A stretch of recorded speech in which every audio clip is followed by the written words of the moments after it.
안녕 얘들아. 이제 여름방학이지 그치? 진짜 여름방학은 수능 보기 전에 있는 방학 중에 제일 중요한 방학이야. 이번밖에 없잖아. 얘들아, 방학은 학교를 안 가기 때문에 우리가 생각보다 굉장히 많은 걸 할 수 있을 것 같기도 하지만 또 막상 지나고 나면 뭐 있지? 약간 이런 생각이 드는 시간이기도 하단 말이야. 그래서 선생님이 오늘 우리 아이들을 위해 준비했어. 짜란! 여름방학 후회 없이 보내는 방법. 빠밤. 네. 선생님이 지금부터 우리 아이들한테 시킬 게 있는데 할 거야? 하겠지? 할 거라고 믿어. 네. 선생님은 우리 아이들은 인생에서 처음으로 맞는 고3 여름방학이지만 선생님 같은 경우에는 매년 고3 여름방학을 보냈을 거 아니야. 그래서 선생님이 쭉 많은 아이들을 가르치다 보니까 그 많은 언니 오빠들이 쌤 여름방학 때 진짜 이거 했어야 되는데 이거 안 했더니 너무 후회돼요? 혹은 이거 했었을 때 진짜 도움 많이 됐어요 라고 이야기했었던 내용들을 딱 세 가지로 뽑아봤어. 같이 한번 살펴볼까? 짠! 이렇게 세 가지. 그 중에서 첫 번째, 바로 규칙적인 생활부터 같이 한번 이야기해 보도록 하겠습니다. 일단, 방학이 너무 중요하다는 건 다 알아. 원래 그렇잖아. 남들이 공부할 때 같이 공부하는 건 내 성적을 유지시켜 주는 거야. 근데 남들이 공부를 안 할 때 내가 공부를 탁 해야 탁 치고 나갈 수가 있겠지. 그리고 사실 학교를 다니다 보면 우리가 뭐 학교 수업도 들어야 되고 얼마 전까지 경험을 했겠지만 어쨌든 우리가 뭐 중간고사든 기말고사든 시험을 대비하는 일들도 있고 하다 보니 수능 공부에 완전히 올인할 수 있는 시간이 많지 않았어. 근데 이젠 정말 하루 종일 수능 공부에 올인할 수 있는 딱 그 방학이 되었다는 마음에 늘어지게 된다? 그런 경험 있지 않아? 시간이 되게 많으면 그 시간을 되게 잘 보낼 것처럼 생각이 드는데 막상 시간 되게 막 쓰게 되는 거야. 그래서 시간 그때 뭐 했지? 약간 이렇게 되는 경우들이 생길 수 있는 거지. 그래서 선생님이 우리 아이들한테 제일 필요하다고 생각하는 첫 번째는 규칙적인 생활이야. 근데 이 규칙적인 생활을 할 때 쌤이 팁을 몇 개 알려줄게. 요거는 까먹지 않게 써. 왜 또 그게 있어. 들을 때는 막, 그렇게 해봐야겠다. 약간 이런 생각 하지만 또 이 딱 영상이 끝나고 나면 또 다 휘발된다고. 그랬어? 그지 같은 놈들아. 알았지? 일단 선생님이 생각하는 규칙적인 생활의 제일 중요한 첫 번째는 어떤 거냐면 책상에 앉는 시간이야. 많은 친구들이 규칙적인 생활이라고 하면 일어나는 시간, 자는 시간을 규칙적인 생활이라고 생각을 많이 하거든. 근데 선생님이 생각하는 되게 중요한 규칙적인 생활의 베이스는 책상에 앉는 시간. 내가 최소한 아침에 몇 시까지는 책상에 앉겠다. 딱 그렇게 생각을 했어. 그러면 내가 그 시간 전에 막 일어났어? 그럼 뭐 일어나서 뭐 씻기도 하고 뭐 밥도 먹고 뭐 이렇게 하겠지. 근데 내가 만약에 좀 늦잠을 자가지고 내가 책상에 앉아야 되겠다고 생각한 딱 그 시간보다 조금 전에 일어난 거야. 그러면 그냥 눈곱 떼면서 앉아. 앉아가지고 그러면서 바로 이제 뭐 물 마시면서 공부 시작하는 거지. 최소한 내가 아침에 몇 시까지는 책상에 앉겠다. 점심 먹고 나서 몇 시까지는 책상에 앉겠다. 저녁 먹고 나서 몇 시까지는 책상에, 밥은 다 챙겨 먹어야지. 몇 시까지 책상에 앉겠다라는 그 약속만큼은 꼭 규칙적으로 나와의 약속을 지킬 수 있었으면 좋겠어. 쌤이 생각하는 규칙적인 생활은 물론 뭐 자는 시간, 일어나는 시간, 뭐 총 수면 시간 이런 것도 당연히 규칙적인 생활이겠지만 공부를 하기 위해 텀이 끝나는 시간 있잖아. 점심 먹고 저녁 먹고 이렇게 딱 텀이 끝나고 책상에 앉아서 시작하는 이 시간만큼은 좀 규칙적으로 지켜주는 게 좋겠다라는 거 꼭 같이 가져가면 좋을 것 같고, 두 번째 또 장기 계획, 단기 계획. 일단 지금은 이제 우리 아이들이 6평도 받고 사실 뭐 그저께 7월 학평도 봤으니까 우리 아이들이 내가 어떤 게 좀 부족한데 어떤 과목을 어떤 식으로 어떻게 공부해야 되겠다라는 큰 틀 정도가 있을 거야. 없으면 안 돼? 그래서 그 큰 계획했었던 틀들 중에서 이거는 9평 전에 해야지. 그리고 9평부터 수능 때까지 이건 좀 해야 될 것 같아 라는 거를 막 써놓는 거야. 그리고 그 중에서 9평 전까지 그리고 여름방학 때 이건 해야 돼 라는 것들을 하루의 계획으로 나눠보는 거지. 일단 주차별 계획으로 나누고 그 속에서 또 하루의 계획으로 나누고 해서 장기 계획과 단기 계획을 조금 구별해서 한번 쭉 수능 때까지 남아있는 나의 이제 뭐 한 130일 또 혹은 이 영상을 더 늦게 보는 친구들은 뭐 120일 이렇게 볼 거 아니야. 그래서 그 시간에 맞춰서 해야 될 일들을 한번 쭉 정리해 보시는 게 좋을 것 같고요. 쌤 저는 플래너 안 써봤어요 하는 친구들 생각보다 많거든. 왜 안 쓰냐고 물어보잖아. 썼는데 안 지킨대. 그래서 내가 계획을 막 세웠는데 첫날은 좀 지켰다? 근데 둘째 날, 셋째 날 이렇게 되면서 자꾸 이게 밀리니까 스트레스를 받아가지고 셋째 날쯤 계획은 무슨 계획이야 하고 놓게 되는 이런 경우들이 계속 반복되다 보니 나는 전형적인 P형 인간이구나. 내 얘기야. 전형적인 P형 인간이구나 라고 생각을 해가지고 계획 세우는 거를 때려치게 됐었던 나의 경험상 선생님은 계획표에서 하루를 비웠어. 이게 선생님이 좀 알려줄 수 있는 팁 중에 하나. 하루를 비워놓으면 내가 만약에 오늘 다 못했어. 우리 뭐 남겨둬. 내일 다 못했어. 남겨놔. 그리고 남겨놓은 걸 그 하루 비워둔 날 하면 어쨌든 내가 좀 계획했었던 내용들을 계속 같이 가져갈 수가 있게 되더라고. 그래서 하루 비우는 것도 괜찮고, 선생님 저 계획 한 번도 안 세워봐서 어떻게 세울지 잘 모르겠어 하는 친구들은 선생님이 예림이 언니, 우리 예림 조교쌤이랑 같이 그 전형적인 나와 반대되는 인간이야 언니는. 완전히 계획적인 계획적인 더블 J야. 그 언니랑 같이 TCC 찍은 거 있으니까 그거 통해서도 또 한번 도움 받을 수도 있을 것 같아. 오케이? 네. 그리고 선생님이 또 하나 더 주는 팁. 스탑워치를 사용하는데 발상의 전환. 공부한 시간을 재는 게 아니라 공부 안 한 시간을 한번 재봐. 그래서 내가 책상에서 일어날 때 있잖아. 아까 우리 책상에 앉는 시간 지킨다고 했잖아. 그러면 책상에서 일어나서 이제 밥을 먹으러 가거나 화장실을 가거나 아니면 좀 약간 이렇게 쉬거나 하는 시간들을 한번 스탑워치로 재봐. 생각보다 그 시간이 되게 많이 나온다.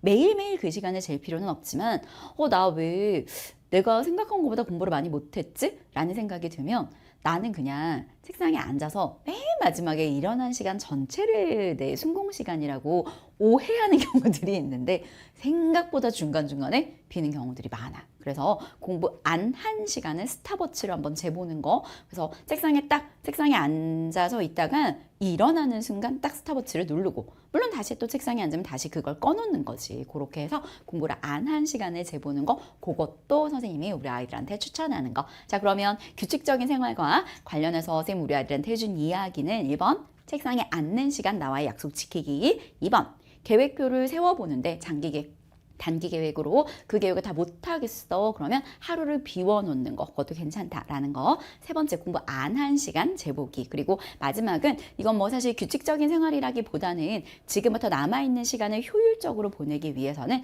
짜투리 시간을 좀 잘 활용하는 게 좋을 것 같아. 쌤, 짜투리 시간에는 뭐예요? 그래서 준비한 두 번째, 짜잔! 탐구 과목이랑 선택 과목의 개념 정리를 이제 할 때가 됐어.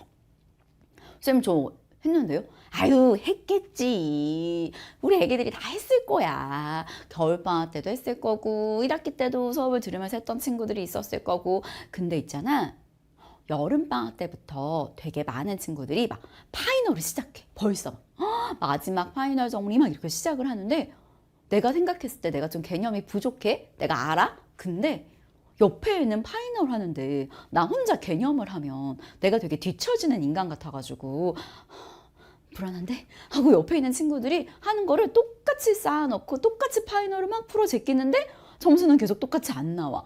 난 되게 불안해. 그리고 나서 9월 달에도 이걸 느꼈어. 내가 개념이 부족하구나. 근데 너무 당연한 거 물어볼까? 너 9월 달에 다시 개념 볼 수 있을 것 같아? 불안해서 못 봐. 다 파이널 보고 있는데, 마지막 파이널에 최종 파이널 하고 있는데 나 혼자 개념을 한다는 거 진짜 옆에 친구들이 막 놀려. 너 내년에 볼 거냐? 막 이러면서 놀린단 말이야. 그럼 뭐 어떡하지? 왜 이런 생각이 들어. 너가 개념을 정리할 수 있는 마지막 시간이야. 개념을 다시 한번 쭉 복기를 해보는 거지. 선생님이 제일 추천하는 거는 모든 국어 같은 경우에는 선택 과목, 원매 같은 게 되겠네. 목차를 펴놓고 그 개념을 백지 복습을 해보는 거야. 근데 분명히 우리가 개념을 했다 하더라도 기억이 안 나는 부분이 있어. 아, 그럼 당연하지. 인간은 망각의 동물인데. 기억이 안 나는 부분만 체크를 해서 그 부분만 개념 인강을 수강하거나 혹은 개념서를 뒤적여서 내 걸로 만들어가면 굉장히 도움이 많이 될 거야. 이걸 만들어놔야 되는 이유가 뭐 때문이냐면 우리가 국평 지나고 나서 또 까먹어. 어차피 개념은 개념이기 때문에 이렇게 개념이 이렇게 탑재가 탁탁탁탁 돼서 오래 기억이 날 것 같지만 또 까먹고 이렇게 한단 말이야. 그러면 이거를 만들어 놓고 구평 이후에 매일 한 페이지씩 보는 거지. 그렇게 해서 계속 수능 때까지 잊지 않게. 그럼 내가 만들어 놓은 개념 노트를 매일 한 페이지씩 보는데 시간 그렇게 오래 안 걸린다? 그거 짜투리 시간 사용할 때 내가 지금 여름방학 때 만들어 놨었던 이 개념 노트를 활용을 하면 굉장히 도움이 많이 될 거야. 넘어가도 되겠죠? 네. 그리고 마지막 3개년 평가원 기출 분석을 해두는 게 좋을 것 같아. 물론 당연히 3개년 기출 분석을 한 친구들이 되게 많을 거야. 근데 우리가 6평을 보기 전에 본 기출과 6평을 보고 나서 보는 기출은 굉장히 달라. 내 눈 자체가 달라졌으니까. 아, 평가원이 이런 식으로 문제를 출제하는구나. 아, 평가원이 이런 식으로 지문을 구성하는구나. 아, 그럼 나는 이런 걸 이렇게 주의해야 되겠구나. 아, 내가 글을 읽다가 난 이런 지문이 좀 내용이 뜨는구나. 이렇게 뜨는 지문이 나왔을 때 나는 이런 식으로 이렇게 해야 되겠구나라는 나의 행동 강령까지 만들어 볼 수 있게. 선생님, 저는 약간 방법을 잘 모르겠어요 하는 친구들의 경우에는 선생님이 6평 가지고 우리 인강 그 공지사항에다가 올려놨어. 쌤이 이투스 인강 공지사항에다가 6평 자료집. 피토하면 피까지는 안 토했어. 그냥 토만 했어. 막 이러면서 조교쌤들이랑 선생님이랑 연구실 직원분들이랑 완전 이렇게 하면서 만들었었거든. 그래서 그 6평 자료집을 사용하면 선생님이 이야기하는 어떤 생각과 생각, 그러니까 문장과 문장 사이에 내 생각을 끼워 넣는 거. 그리고 평가원이 요구하는 대로 생각을 표면화시키는 훈련이 어떤 건지 와닿을 수 있을 거야. 그래서 공지사항에 올려놓은 유평 자료집을 통해서 아, 이렇게 분석하라는 거구나 라는 것을 토대로 3개년.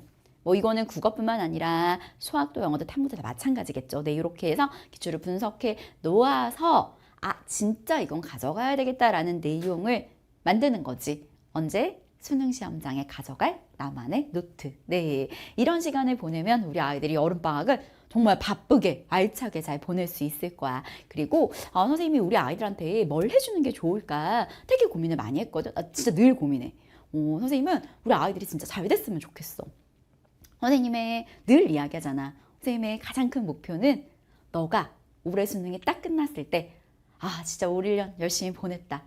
그리고 내가 그때 민정쌤이랑 같이 강의 시작하기를, 민정쌤이랑 같이 따라오고 선생님 시키는 대로 하기를 정말 잘했다라고 생각해주면 정말 더 할 나위 없이 나의 정말 큰 보람이거든. 그래서 선생님이 이 여름에 특히 올해 너무 덥지 않아? 너무 더워 지금. 선생님이 이렇게 늘어지고 처지는 여름에 우리 아이들을 위해 무엇을 해주는 게 좋을까 고민하다가 짜잔! 학습 일기장 이벤트를 준비했습니다. 네. 뭐 하는 거지? 춤추는 거야? 이벤트는 즐거우니까. 파티걸. 이벤트 되게 좋아한단 말이야. 네. 선생님이 우리 아이들을 위해서 학습 일기장 이벤트를 짜란! 준비했어. 자, 지금부터 학습 일기장이 뭐냐? 선생님이 좀 전에 규칙적인 생활을 해봐라. 플래너를 세워봐라. 계획을 세워봐라. 이렇게 했잖아. 근데 우리가 참 간사한 게 그게 아무도 나를 터치하지 않았으면 좋겠다고 생각하지만 또 누군간 나를 거칠게 다뤘으면 좋겠는 걸 바라는 그런 이중적인 마음. 그런 마음 안 느껴? 나만 느껴?